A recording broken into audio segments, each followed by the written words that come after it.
నిన్న బయలుదేరాడు కొత్త బిచ్చగాడు, కొత్త నాటకం. బాబాయిని గొడ్డలతో లేపేసింది ఎవరు తమ్ముళ్ళు అని అడుగుతున్నా.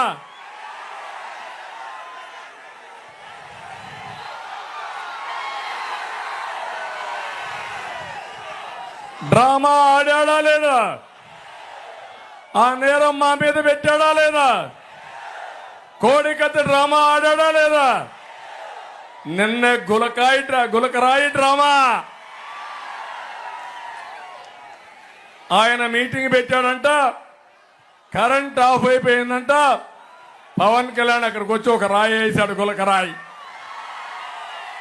లేకపోతే చంద్రబాబు నాయుడు ఒక కుట్ర చేశాడు, హత్యా ప్రయత్నం. అర్థం చేసుకున్నారా తమ్ముళ్ళు? వాళ్ళు అంటున్నారు నీ మీద మాకు కోపం కూడా ఉంది, మాకు క్వార్టర్ బాటిల్ ఇస్తాన్నావు, బిర్యానీ పెడతాన్నావు, 500 రూపాయలు డబ్బులు ఇస్తాన్నావు, డబ్బులు ఎగ్గొట్టావు కాబట్టి నాకు ఆ సమయంలో కోపం వచ్చేసారని గులకరాయి వేశారని అతనే చెప్పే పరిస్థితికి వచ్చాడు. ఓకే, నువ్వంటే మహానాయకుడు. పవన్ కళ్యాణ్ గారు ఒక మాట అన్నారు, ఏదైతే ఒక అబ్బాయి గౌడ అబ్బాయి ఎక్కడైతే రేపల్లెలో చెల్లెల శీలాన్ని కాపాడాలని అమర్నాథ్ గౌడ్ అనే వ్యక్తి గట్టిగా ఇంట్లోకి చెప్పి అక్కను కాపాడుకోవడానికి ప్రయత్నం చేస్తే నడి రోడ్డు మీద ఇష్టానుసారంగా పెట్రోల్ వేసి తగలబెట్టారు. ఆ రోజు గుర్తుకు రాలేదా జగన్మోహన్ రెడ్డి? సైకో వైఎస్ఆర్ కాంగ్రెస్ నాయకులు అడుగుతున్నా. ఆ మాట అడిగాడు పవన్ కళ్యాణ్ గారు.